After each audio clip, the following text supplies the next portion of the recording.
오늘 수다를 떨 명화는 뭔가요? 아, 네. 이거 뭐 저희가 뭐 번갈아 가면서 준비하는 건 아니지만 그냥 제가 소개를 하겠습니다. 네. 전 이번에는 팝아트의 선구자. 아, 물론 벌써 알 것 같아요. 선구자는 아니지만 네네. 더 선구자가 있었지만 네. 팝아트로 워낙 유명한 그렇죠. 대표주자. 대표주자.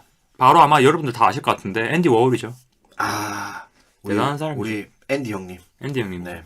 우리 이제 다 형님이에요, 다루면. 네. 네. 저번 클린트 형님도 그렇고. 우리보다 대단한 다 형님. 네, 형님이죠. 형님으로 받들어 모시죠. 맞아요. 앤디 형님의 작품들이 굉장히 많은데 정말 대표적인 작품이라고 할 수 있는 마릴린 먼로. 아, 진짜 제일 유명하죠. 그렇죠. 아, 아마 요즘 이제 여러분들이 제일 접하기 쉬운 것 중에 하나는 그 따라 그리는 굿즈들 많이 팔잖아요. 그렇죠. 유화 색깔 네. 뭐 색깔별로 칸에 칸에 숫자 맞춰서 박혀 있고. 특정 물감칠하고 하는 맞아요. 거에서 맞아요. 제일 많이 쓰이는 컬러링 그림 중에 북. 하나예요. 마릴린 먼로. 마릴린 먼로. 네. 이게 실제 그 배우 마릴린 먼로를 포스터에 있는 사진을 이제 실크 스크린 기법으로 맞습니다. 그러다고 합니다. 그게 또 그 이제 마릴린 먼로의 출연 영화 나야가라의 네, 포스터라고 저는 들었습니다. 그렇습니다. 네. 네. 그래서 이제 이 작품 같은 경우는 네. 하나가 아니잖아요. 너무 많죠. 이게 제가 알기로는 그 이제 마릴린 먼로가 딱 자살을 하잖아요. 자살 맞죠? 그것도 이제 뭐 이 말이 의견은 구분하겠지만 음모론이 공식적으로 많지만 공식적으로는 자살이라고 판명이 났으니까 마릴린 먼로 자살 이후에 3개월 동안 20여 작품을 찍어냈죠. 네.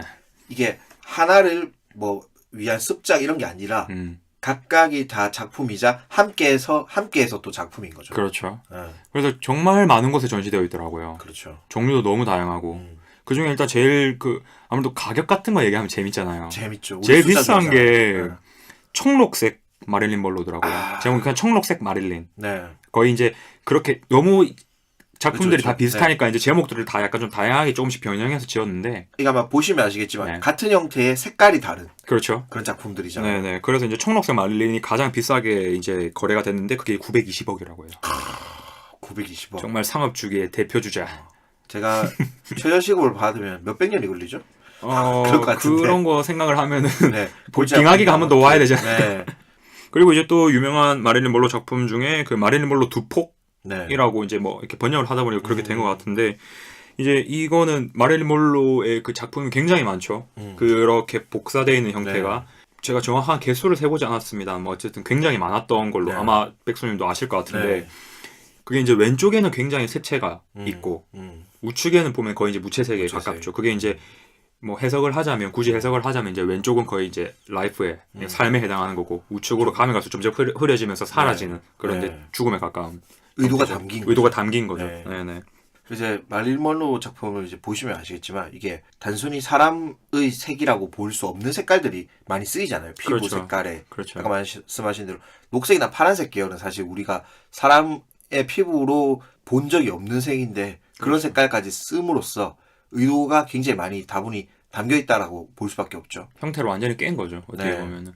그리고 그 이전에 있었던 그런 작품들하고는 너무 판이하게 다르죠. 진짜 정말 찍어내듯이. 그리고 실제로 그 이제 작업을 했던 공간 아틀리에 이름이 팩토리라고 하더라고요. 아, 공장. 네. 그리고 저희 이런 작품을 실크 스크린 기법 아까 말씀해 주셨는데 네.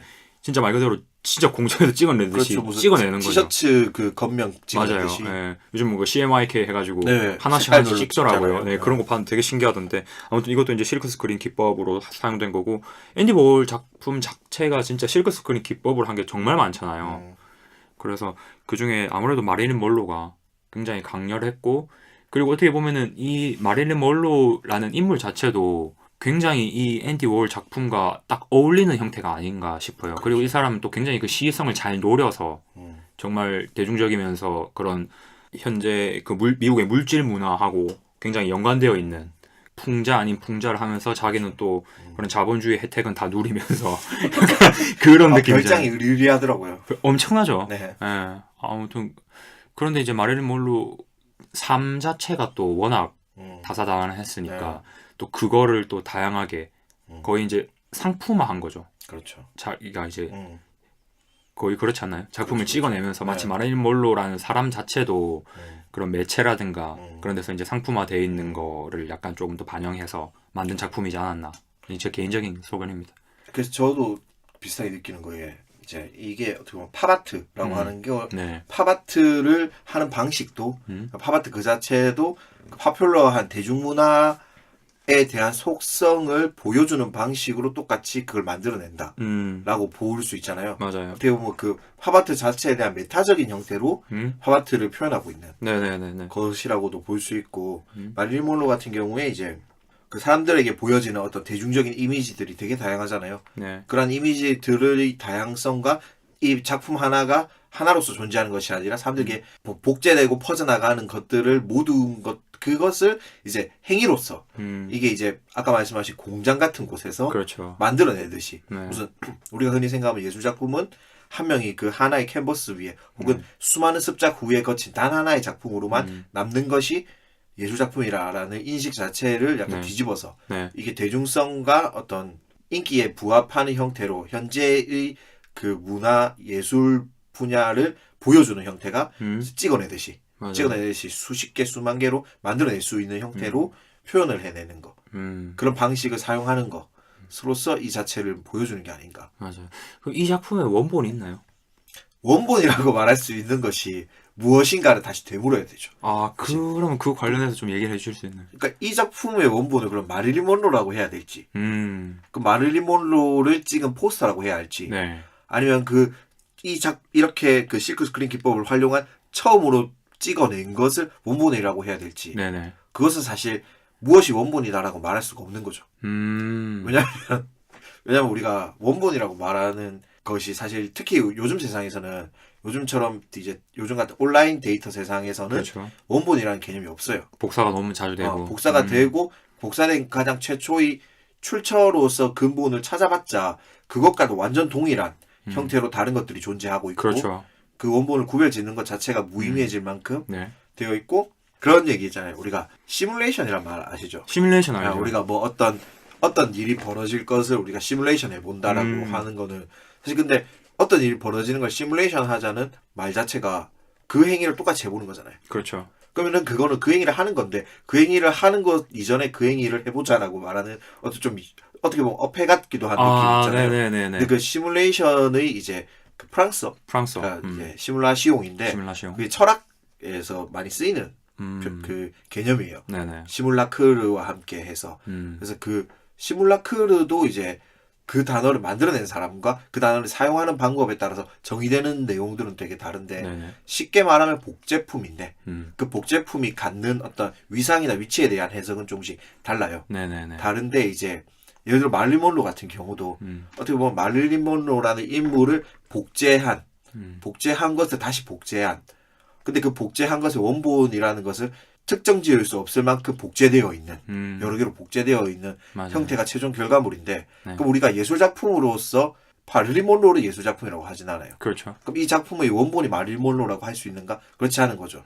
이 작품 자체가 하나의 완성된 독립적인 지위를 갖는 복제품이 되어 있는 거죠. 네네네네. 그럼 이거는 여기서 말하면 시뮬라크르가 해당되는 건데 그러면 이 작품을 만들어내는 과정이 시뮬라시옹이 되는 거겠죠? 아, 네네. 근데 그러면 이제 원본이 무엇인가? 라는 질문에 대해서 맞아요. 이것이 원본이다라고 말할 수 없는 것인 거죠. 이게 지금 이렇게 백수 씨가 친절하게 설명을 해주셨는데, 이거를 솔직히 말해서 또 이해가 잘 안 가실 수가 있잖아요. 네. 시청자분께서. 네. 좀 더 다른 예시, 뭐 영화에 등장했다거나 그런 다른 예시가 있을까요?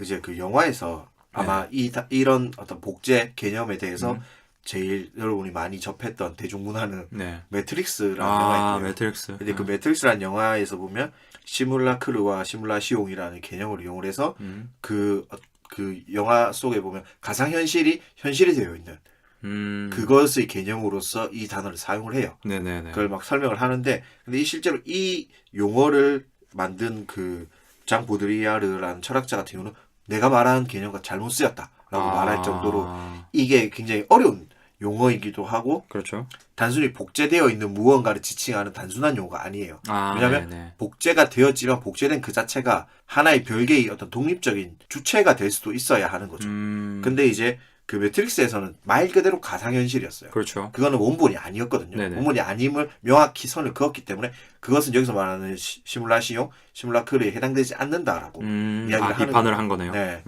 그런 면에서 봤을 때 이제 마릴린 monroe의 원본이 마릴린 monroe인지 아니면 그 어떤 포스터인지라고 말하는 것 자체도 어떻게 보면은 틀릴 수 있다는 거죠. 저희가 이제 마릴린 먼로를 가져오긴 했는데 마릴린 먼로 말고도 정말 유명한 인물들 많이 했더라고요. 네. 뭐 엘비스 프레슬리, 존 F 케네디, 네. 마이클 잭슨, 말론 브론도 이거 뭐 유명인들 아니더라도 뭐 상품 같은 거 완전히 지금 물질 문화 보여주는 거죠. 제일 유명한 게 캠벨 네. 스프케인이죠. 네. 제가 그거는 그 뉴욕 현대미술관에서 봤어요. 아, 직접 보셨네요. 네네. 네. 31개였나? 아무튼 뭐 그랬던 것 같은데. 네. 그거랑 금빛 마릴린 먼로라고 딱 진짜 한 개만 딱 돼 있는 거 있거든요. 겉에는 이렇게 금으로 둘러싸져 있고 중간에 딱 이제 마릴린 먼로 하나 네. 있는 거. 그것도 제가 직접 봤는데 별로 잘 모르겠어요. 보긴 했는데 일단은 그거는 사이즈에 압도됐죠. 캠벨 스프캔. 근데 캠벨 스프캔도 너무 많아서 네. 그 앤디 워홀에 살았던 그 피츠버그 출신인가요? 아, 그거 잘 모르겠어요. 아무튼 그쪽 네. 자기가 원래 또 그 사람이 태어난 쪽에 뭐 하나 생기잖아요. 그렇죠. 그런 생가. 네, 뭐 생가 되게 우리나라에 그런 거 많으니까 그쪽에도 워낙 아까 말했듯이 시뮬라크르 뭐가 네, 원본인지 그렇죠. 모를 정도로 많이 네. 찍어낸 형태의 네. 작품들이 많다 보니까 그렇게 해서 아무튼 저도 이제 모마에서 몇 작품 보긴 했는데 별 생각이 없네요. 시뮬라크르라는 어려운 말을 굳이 꺼낸 이유가 사실은 네. 이 현대 미술, 이 현대 철학이 담겨 있는데 음. 그거를 알아야 이게 가치를 지닐 수밖에 없는 게 우리가 그런 거 있잖아요. 뭐 앤디 워홀이 뭐 변을 만들어도 그 변이 예술 작품이다. 뭐 이런 얘기를 하잖아요. 그 말 진짜 많이 하죠. 네, 그런 말을 많이 하는데 사실 그게 우스갯소리로 넘어가는 얘기가 아니라 그 자체가 시뮬라크르인 거예요. 그러니까 시뮬라크르는 아니지만 시뮬라크르가 갖는 의미와 같은 거예요. 그냥 우리가 흔히 말하는 변이라고 해도 네. 그게 누구의 변이고 어떤 가치를 지닌다를 부여하는 순간 그 변은 그냥 변이 아니라는 거죠.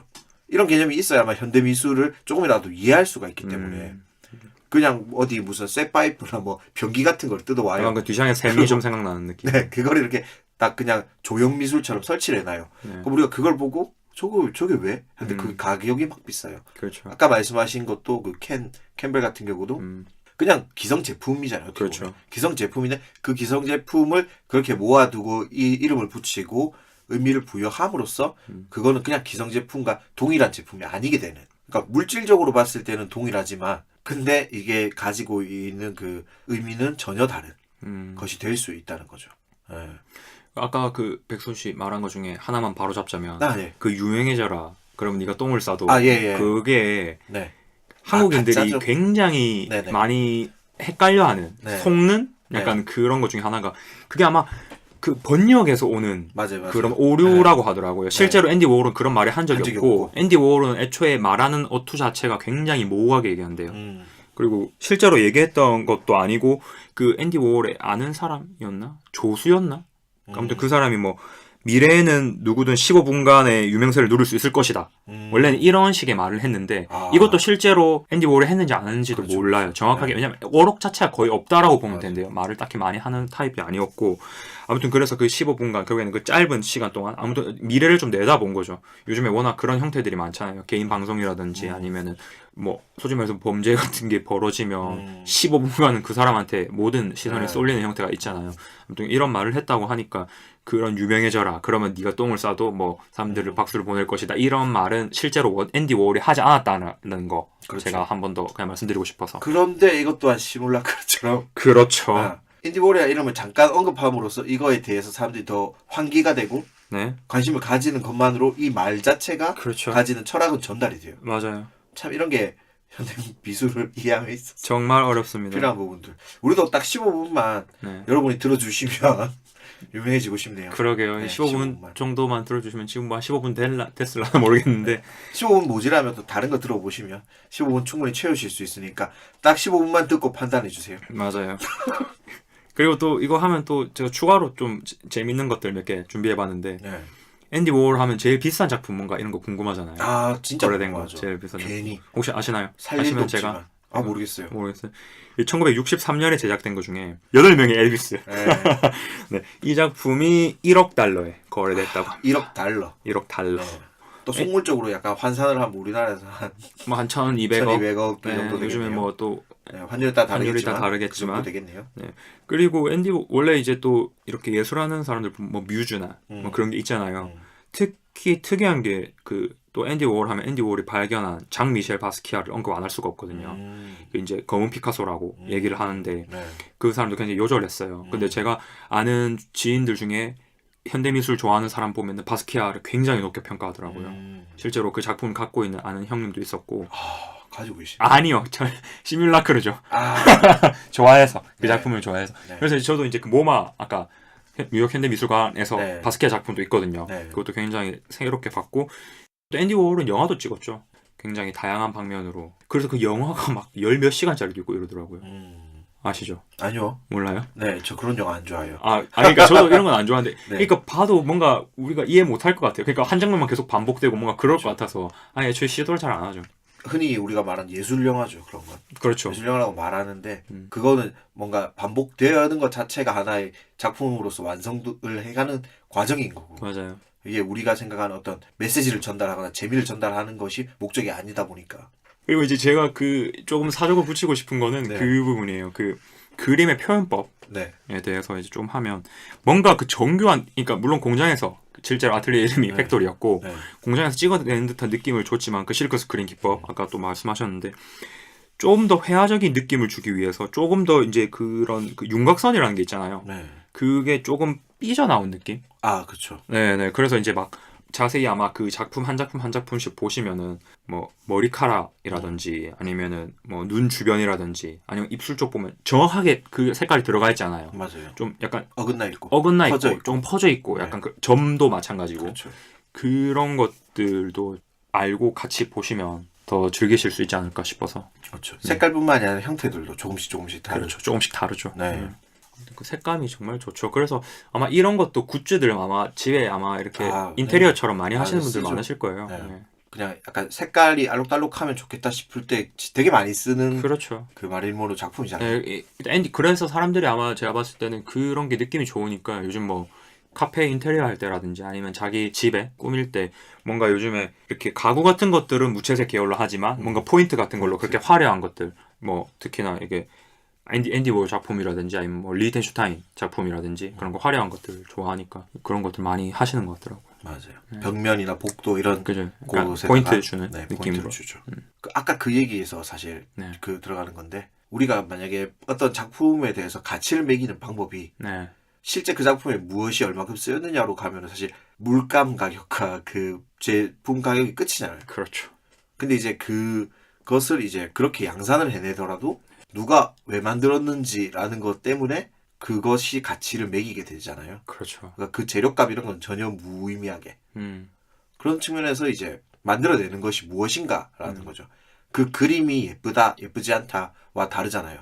맞아요. 그러니까 옛날에는 이제 이 미술이 쓰이는 방식이 어떻게 보면 기록이고 어떻게 보면 어떤 사람을 그린다거나 그렇죠. 쉽게 말하면 사진술이 사진술이 없던 시절에 시절. 에서의 그 방식들이었는데 그게 발전하고 발전하다가 이제 사진이라는 게 더 대체될 그 역할은 대체될 수 있잖아요. 네. 영상 기록이 가능하잖아요. 맞아요. 그런 측면에 있어서 그러면 그것을 제외하고 더더욱 이게 많이 멀어지면서 이제 본질적인 가치로 그냥 이 그림이라는 행위 자체에 대한 가치로 이제 많이 흘러가니까. 그래서 이제 현대미술이 우리에게는 어려운 거죠. 맞아요. 이게 현대미술은 진짜 어렵죠. 이게 뭐 어느 시기를 기준으로 하는지는 모르겠지만 거의 이제 21세기 들어와가지고 아니면 20세기 전후라든지 너무 꿈보다 해몽 느낌이 좀 강하죠. 많죠. 만약에 저희가 어떻게 보면은 좀 문외한이라서 쉽게 얘기하는 걸 수도 있는데 정말 좀 의미부여라는 느낌이 저는 굉장히 강하게 들거든요. 그리고 또 남들이 좋다 하니까 원래 또 대중 군중심리라는 게 있잖아요. 그렇죠. 그러면 이제 아까 그런 시뮬라크 말씀하시면서 그 앤디 워홀의 어록같이 사람들한테 알려진 그런 부분도 유명하기 때문에 저희가 아는 거고 사람들이 많이 알기 때문에 와, 이 작품은 대단한가 보다. 와, 그럼 나도 이거 봐야겠다. 약간 그런 게 전제로 깔려버리니까. 맞아요. 그래서 약간 그거 약간 비꼬는 형태가 그런 거 네. 있잖아요. 어떤 그림을 보여주고 네. 이 그림 어떻냐라고 말했을 때 막 초등학생이 그린 것 같고 뭐 유치원생이 그린 것 같은 그림인데 네. 뭐 현대미술 엄청 유명한 거장을 이 맞아요. 가격이 얼마다라는 식으로 보여준다. 아무튼 이제 그 그림을 보고 그 네. 그림의 가치를 알아보는 거는 결국 보는 사람의 몫이 아닌가. 그러면은 이제 여러분들도 작품을 봤을 때 그 네. 작품이 누가 그렸고 무슨 의미가 있고 무슨 가격이 형성되어 있고를 떠나서 순수하게 그 그림을 보면 되지 않을까. 진짜 고정관념에서 벗어나는 게 제일 힘든 것 같아요. 네. 그래서 저희가 어떻게 보면은 지금 이 얘기하는 것 자체가 저희들의 저랑 백수 씨의 고정관념을 어떻게 보면 지금 읊는 수준인데 완전히 개인적인 견해. 순전히 개인적인 견해고 네. 뭐 적당한 몇 가지 팩트만 가져와서 저희가 가져와서 얘기를 하는 그렇죠. 건데 그걸 떠나서 요즘엔 그런 것 같아요. 이게 같은 작품이 나와도 그냥 마이웨이로 고정관념이나 기존에 가지고 계시던 정보가 있는 것도 좋지만 더 풍성하게 즐기실 수도 있지만 오히려 그런 걸 또 벗어나서 그냥 나만의 시선으로 작품을 즐기시는 것도 좋을 것 같아요. 그래서 오히려 추천해드리고 싶은 게 네. 안 유명한 사람의 작품도 네. 보다가 나에게 좋은 게 있잖아요. 그렇죠. 그러면 오히려 내가 납득할 수 없는 수준이 아니라 네. 내가 이 정도 가격이면 구매할 수 있겠어 하는 작품들을 사시면은 그게 꼭 비싼 작품을 사거나 좋은 작품을 사거나 유명한 작가를 사는 경우가 별개로 나에게는 그게 예술을 즐길 수 있는 방법이 아닐까. 맞습니다. 너무 대세론에 휩쓸리지 않았으면 좋겠고 네. 외국에 워낙 박물관이나 미술관이 잘 되어 있으니까 막 외국에 가면은 거기 가야지 우리나라에는 좋은 미술관이 없어 막 이렇게 얘기하시기보다 우리나라에 물론 해외에 관련해서 전시회들이 들어오긴 하잖아요. 근데 꼭 그거 아니더라도 국내 작가들도 맞아요. 전시회를 많이 하잖아요. 오히려 평소에는 네. 국내 작가분들의 작품들이 많아요. 그렇죠. 그래서 이게 그런 뭐 국내에서도 뭐 유명한 작가들이 계시겠지만 꼭 그런 유명세를 떠나서라도 어떤 전시회들이 진짜 자주 가셔서 맞아요. 즐기시면서 자기만의 좀 선호도라든가 아니면 자기만의 그런 관점을 가지시면서 즐기시면 더 좋을 것 같습니다. 맞아요. 예술은 반박할 수 없죠. 네. 자기만의 식견이 있으면은 네, 그런 식견을 우리 같이 각자 네. 일반인의 시선으로 한번 접근해 보고자 네, 하는 게 저희는 너무 방송의 일반인이니까 취지이고, 그렇죠. 목적이다 보니까 네. 여러분들로 이참에 그냥 이런 게 있구나 한번 알아보시고 네. 나는 이런 것 같아 라는 생각을 한번 가져보시면 좋지 않을까 아, 네. 하는 생각입니다. 그래서 이번 두 번째 시간 네. 이거 여기서 마지막 회가 될 수도 있을 것 같지만 네. 여기까지. 3화에서 제발 만나기를 바라겠습니다. 더 많은 영상은 구독과 좋아요 부탁드립니다.